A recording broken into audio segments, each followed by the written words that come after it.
إسباني مختص بالشؤون العسكرية. اسمع بسم الله. Que si hay una guerra no puede limitarse a esperar en la frontera. Necesita un arma que اسمحوا لي. قال لك تدرك الجزائر أنها إذا اندلعت حرب فلا يمكنها اكتفاء بالانتظار على الحدود. اسمع.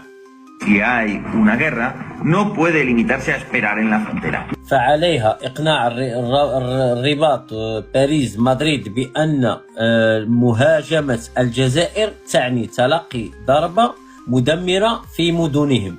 قالت لك الجزائر باش يعرفوا الرباط وباريس واسبانيا باللي لا تم الهجوم على الجزائر، تعرفوا باللي الخبيطة يوصل لكم حتى للمدن ديالكم. اسمع. A París o a Madrid de que atacar a Argelia significa recibir un golpe devastador en tus propias ciudades. Y para eso mismo, bajo doctrina rusa.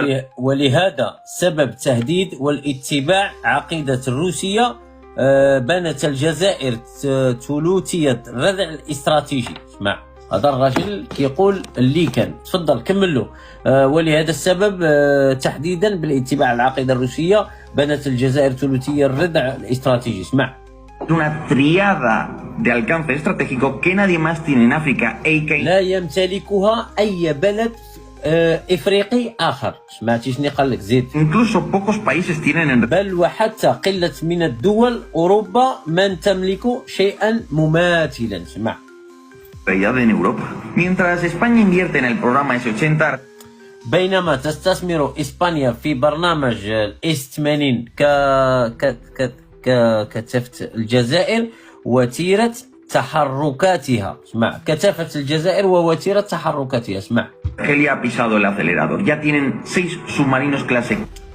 قال لك الخيريا سابيساو لاسيريلادور، هما ما قالوش هاد الهضره فحايله الخيريا كسيرات، فهمتيني؟ فهي تملك بالفعل 6 الغواصات من طراز كيلو، بينما المغرب لا يمتلك اي غواصه. اسمع كمل. Kilo. Marruecos tiene 0 submarinos y España digamos que 2. اسبانيا عندها 2 الغواصات.